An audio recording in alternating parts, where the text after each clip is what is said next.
Hello, Dreamcatchers, and welcome to the Writer's Haven. I'm your host, Helena, and today we're doing something a little different. You may remember back in March, our show covered the 2018 Annapolis Film Festival. We met a lot of great filmmakers, one of which was featured on our show. Today, you're going to catch my interview with veteran filmmaker Sam Pollard, best known internationally for his work with Spike Lee on Bamboozled, Clockers, Jungle Fever, and documentaries such as Oscar-nominated Four Little Girls, When the Levees Broke, and Acorn and the Firestorm. Sam is a gifted and phenomenal editor and filmmaker. I was able to catch up with him when he screened the Sammy Davis Jr. biodoc, I've Gotta Be Me.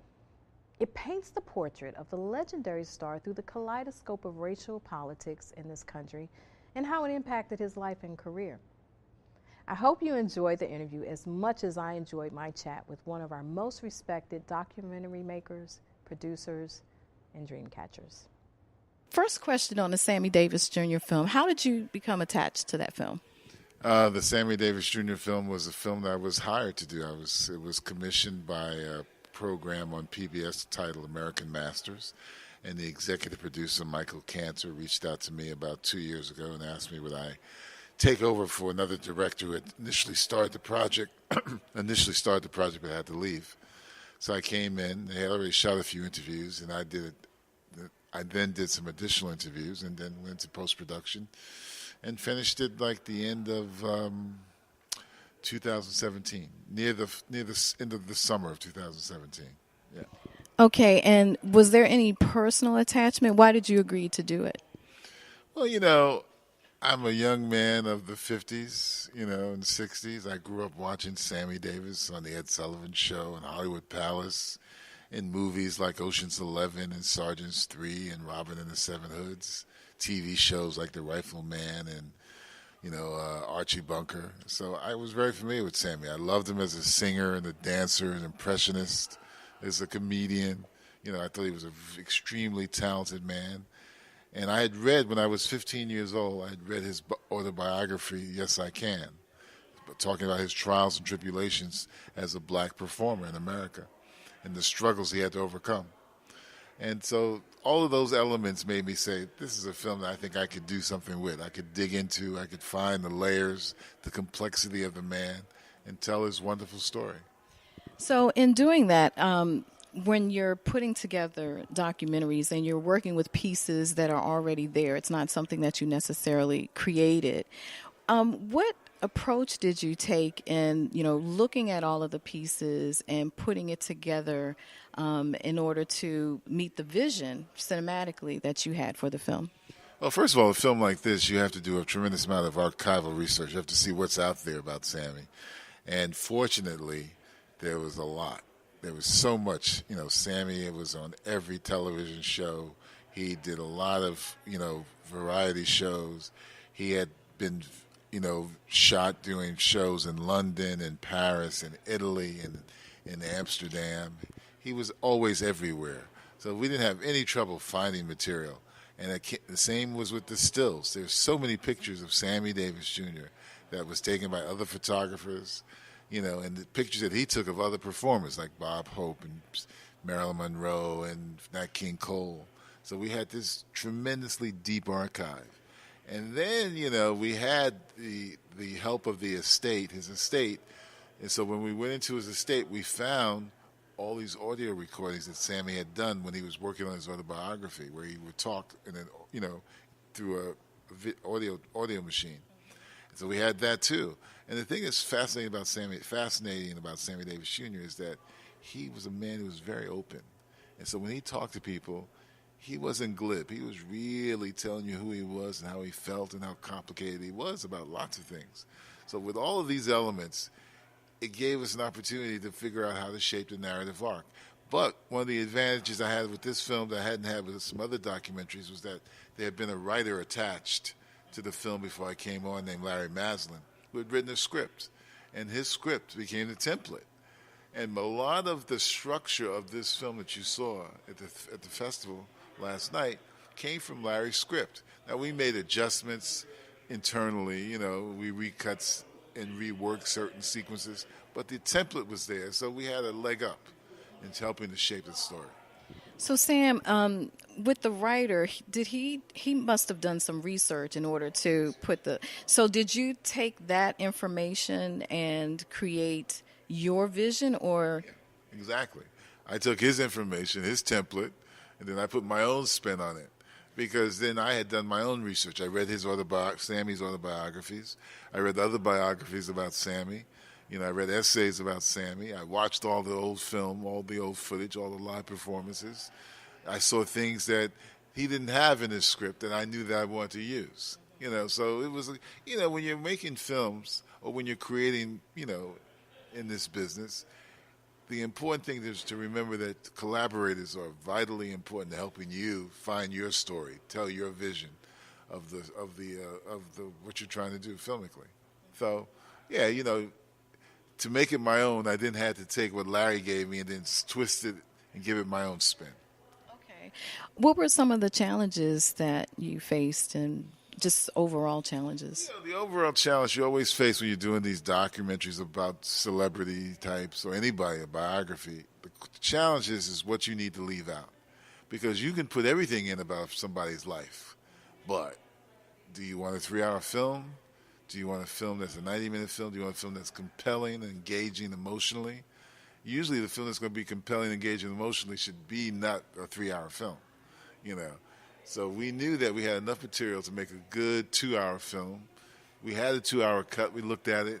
It dragged in places, a little fat on some places. So we started to prune it and sharpen it, tighten it, until we got to what you saw last night, 100 minutes. It's always a challenge. It's always the thing I love about making films, either documentaries or narrative films, which I've also done as an editor primarily, is the process. The process of trying to make these things come to life. Because that's our challenge, to make them come to life. So you, as an audience, says, wow, what an experience. Sometimes some people will say, oh, what an awful experience. Okay, so with the Spike Lee films, and you served as editor and actually was Oscar nominated for one of them, for little girls. How involved are you in the actual filming and production? On the features, not at all. On the feature films from Mo Better Blues and Jungle Fever and Clockers and Bamboozled, I don't think I barely went to the set. They would shoot the material and give it to me in the editing room, and then I would screen it with Spike, and we would talk about things he liked and things he didn't like, and then I would start to shape it, work the sequences. On the documentaries, I was very involved. I was on the shoots. Me and Spike would talk about the strategy in terms of storytelling and structure and how to do it. Should it have narration? Should we use a narrator? Shouldn't we use a narrator? What stuff should we shoot? What stories are we trying to tell?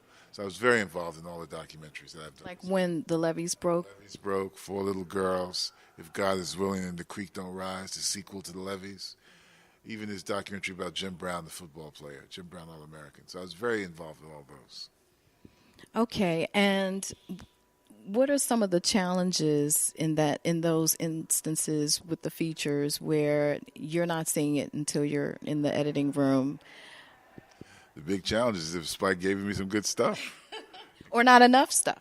No, he always gives you enough stuff. Okay. Spike, you never have to worry about too little with Spike. He is thoroughly focused and gives you enough material to edit. Even when he was only shooting with 2 cameras, he gave you enough takes and he gave you enough material to edit. The thing to remember about the feature films is that it's about who you cast. If you cast well, that's really a leg up. If you get a Denzel Washington or Wesley Snipes, that's a leg up. If you get Harvey Keitel and John Turturro, that's a leg up. If you get a Savion Glover, and a Jada Pinkett Smith, that's a leg up. Feature films, you got to know how to cast well. Okay, wonderful. On the Sammy Davis Jr. film, how long, I think you mentioned how long it actually took for the entire process. From the initial idea to when you got finished in the summer of 2017 probably took 5 years. But I was on it for the last 2 years of it.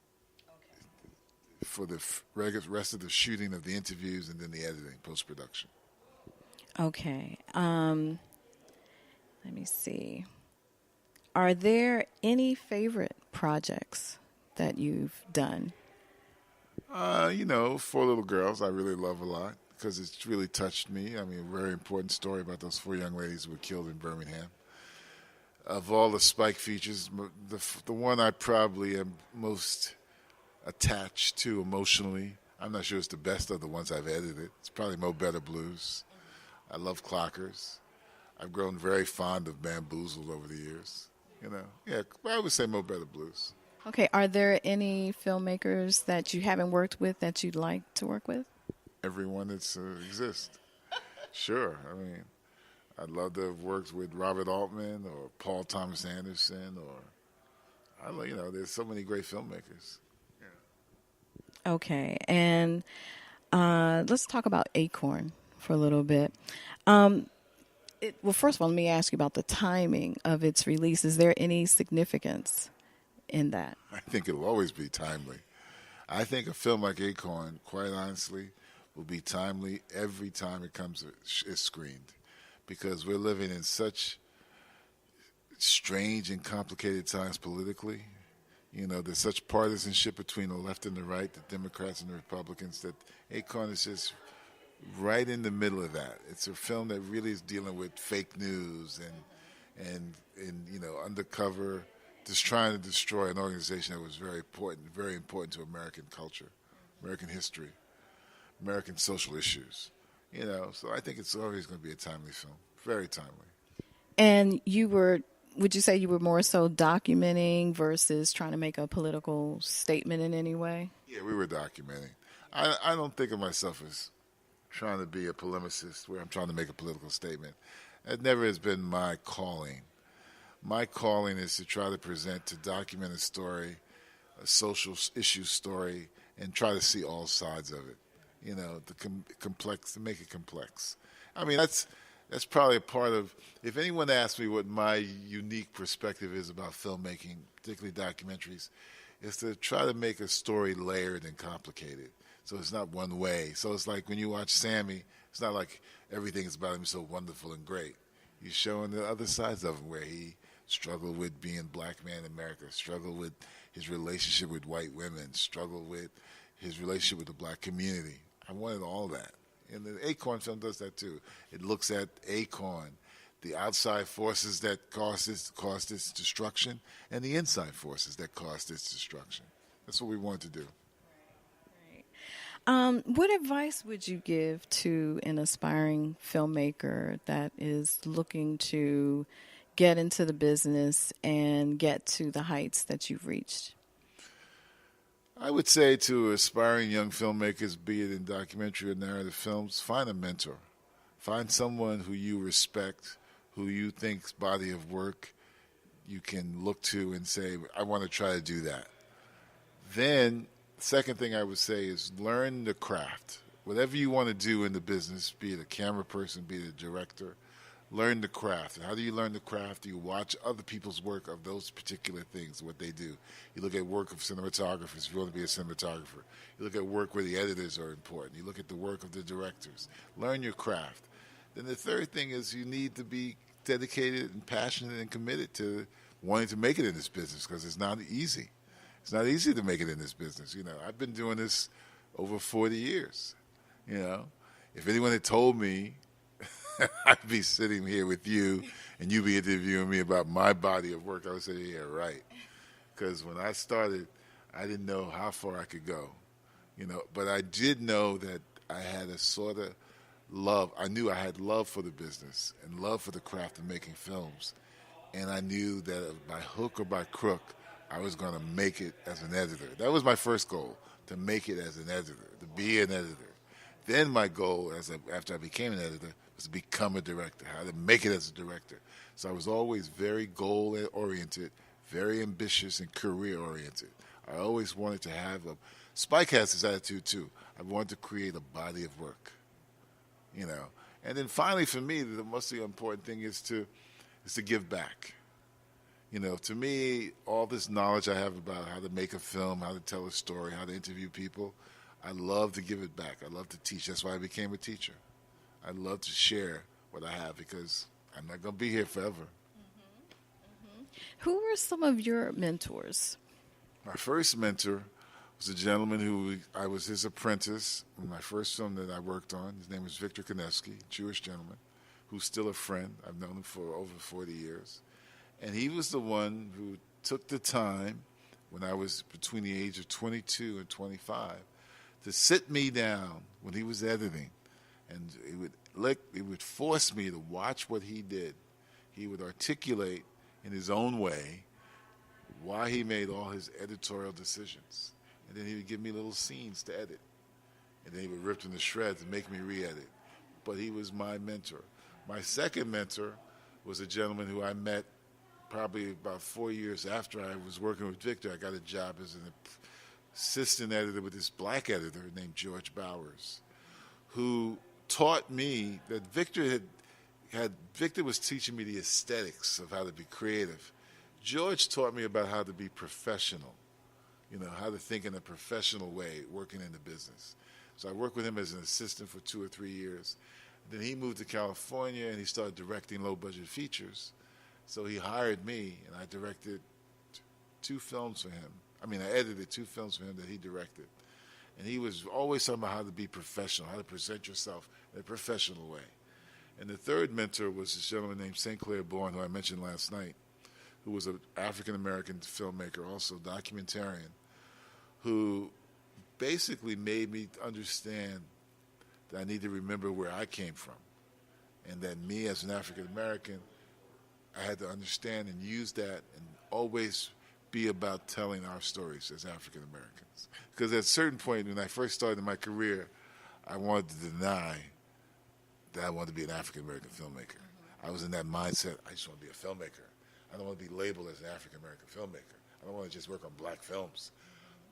But Saint made me understand that that's an important responsibility, to work on black films, to tell black stories, because if we don't tell our stories, who will? And we know that white people will tell our stories, but they don't know it like we know it, So those are the 3 important mentors in my life. Okay, and there was something that you said last night during the Q&A process that was related to the process that you engaged in making the Sammy Davis Jr. film, and the people that you had interviewed, or at least tried to. I know there were a couple of instances where you had interviews. Right.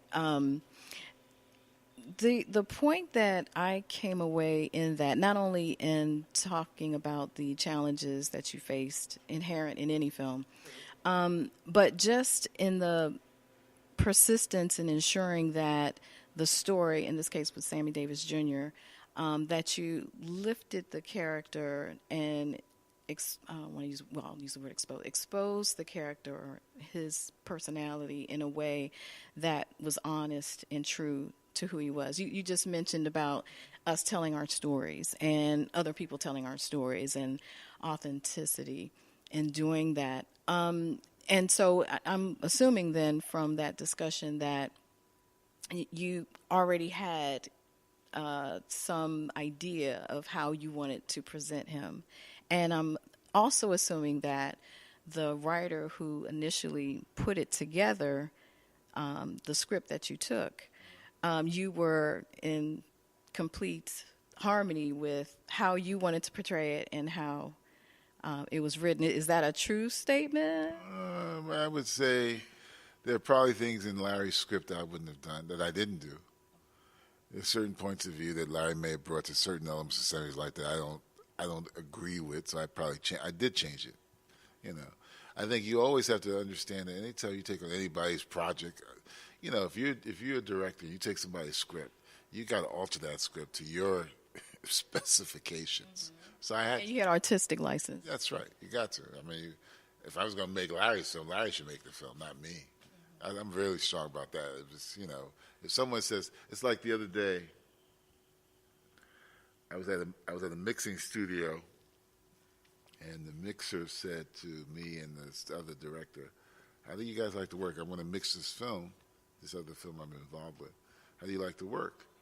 He says, director he worked with before that we all know says the director likes to be there every day while he's mixing the film, tell him exactly what to do. I have the opposite reaction.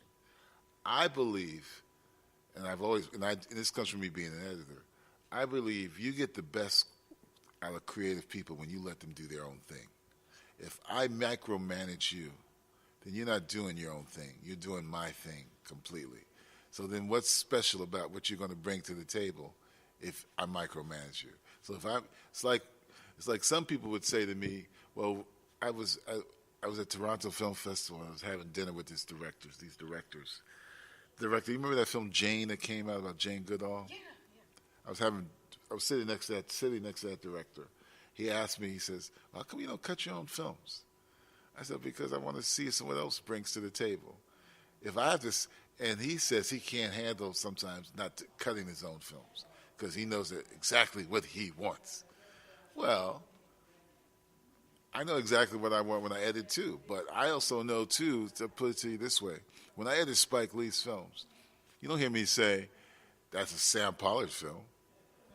Because even though Spike doesn't sit over me and say, cut there, cut there, cut there, cut there, cut there, I know from the way he shot the material, what he likes, when he looks at my cut and critiques it and asks me for changes, that I know at the end of the day, when I recut those scenes, when I edit those scenes and recut those scenes, and Spike gives me his notes, it's going to be a Spike Lee joint. It's not Sam Pollard's film. So even though he's not in the room with me cutting, osmosis, you know. But you two have worked together on so many projects that... Yeah, but that's how it works, though. It's like the editor who cut Sammy for me. He's cut 2 other films for me. I don't have to sit behind him every day and say, Steve, cut here, cut there, cut here, cut there, cut there. He's going to do his thing, and he's going to sometimes, when I come in the room, sometimes he shows me something that he's cut. It's not going to be like I would do it. He don't cut like I would cut. There's nothing that Steve cuts in that Sammy Davis film that if I was sitting there physically cutting myself, it would be the same. It's just not that way. Now, there may be some times when we get to the final cut, I'll say, take 2 frames off that shot, or make that shot a little longer, or let's flip that shot around. But in terms of the overall feels, sure, it's my sense of pacing, but it's not exactly how I would cut it. If you're going to cut like me, I should sit there and cut it myself. Right. You know, it's like if a guy's going to shoot for me, and I say, no, I want you to shoot. Let me show you how to frame it and shoot it this way and shoot that shot and do it this. I should shoot it myself. The reason you have collaborators is because they're going to bring their own talent to the table. I believe that. I believe if I have to micromanage you, then I should do it myself. Okay, well said. You've had a stellar career. And the film last night, the Sammy Davis Jr. film, I heard nothing but great things about it. It was truly, truly a wonderful film to watch. And I learned so much about him as well that I didn't know. With all of the work that you've done, any regrets? Regrets? Anything that you did that you wish you had done differently? Probably, but who knows what they are? I've done something. You're going to keep it in the vault? Yeah. I mean, listen, you know. Are there any projects that you turned down that you wish you had done? You know, I quit Malcolm X. When Spike was directing Malcolm X, he asked me to be one of the editors on that film. And I initially said yes. But when he hired me, I had just also gotten a job to produce a documentary. And initially I thought I could produce that documentary, get someone else to edit, and at the same time work on Malcolm X. And 2 or 3 weeks into Spike's shooting, I was having such anxiety attacks that how could I produce this film and edit on Malcolm, produce this film and edit on Malcolm. So I called Spike up and I said, Spike, I'm going to quit, man. He said, what? I said, yeah, man, I can't do both. I got this other project. I'm gonna have to quit. Initially, he tried to talk me out of it. Then the other editor probably said, I don't need him anyway. So I quit. And I thought I had just cut Mo Better and Jungle Fever. And then I was going to do Malcolm. Then I quit. And I figured me and Spike are done. He won't, you know, he's not going to call me anymore. So then I finished producing this film. And then Ernest Dickerson, who I'd done Juice for, edited Juice, co-edited Juice, he was doing this action film with Ice-T and Charles Dutton and Rutger Hauer called Surviving the Game. Yeah, for New Line. And he called me to come out to California, and I cut that. And when I was finishing that film, one day, Spike's producer, John Killick, called me up and said, Spike's got a script he wants you to read. It was Clockers. So I read it, and I liked it, but I didn't want to do it. I wanted to go back to a doc, so I called John and said, John, it's a good script, but I'm going to pass. So then Spike called me up like a couple of weeks later and said, man, you don't want to work with me anymore? And I said, no, man, it's not true. I want to work with you, but I'm just looking to do more docs. So I get off the phone, I hang up, and I was living in Brooklyn, and I had this like light bulb, and I said, well, Spike wants to do documentaries. So what if I say to him, if you let me co-produce a documentary with you, I'll edit Clockers. So I called Spike back. I leave him a message. I said, Spike, this is Sam. I just had a thought. I know you want to make a documentary. You never made one. This is my offer. If you let me co-produce, and I'll edit the documentary, but if you let me co-produce a documentary with you, I'll edit Clockers. So Spike called me back and said, yeah, man, it's cool. That's what led to 4 Little Girls. Oh, wow. Such an awesome story. Ambitious, career-minded. You see, I'm career-minded. I'm thinking, I could see how I could make some mileage out of that. Always been like that. Still now. I'm still that way. Career-minded. I hope you enjoyed my chat with international filmmaker Sam Pollard. Stay tuned for more interviews from the festival in coming weeks. And until then, catch fire on purpose.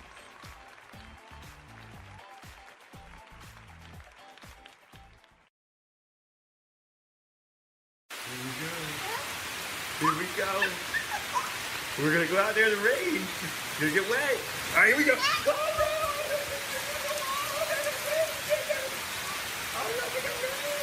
Okay, quick.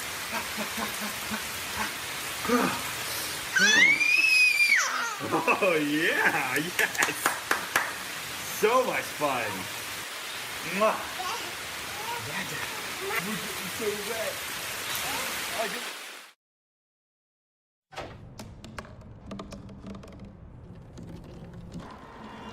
Everybody has a dream.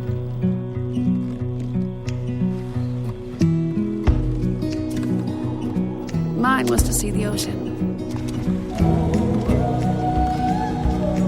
And with a little help, I made it.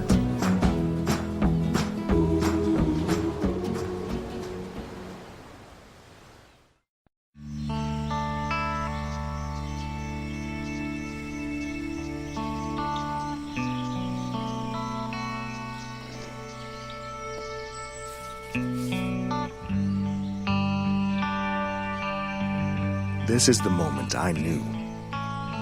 His future had no boundaries. There are some moments only the forest can inspire. Find yours at discovertheforest.org.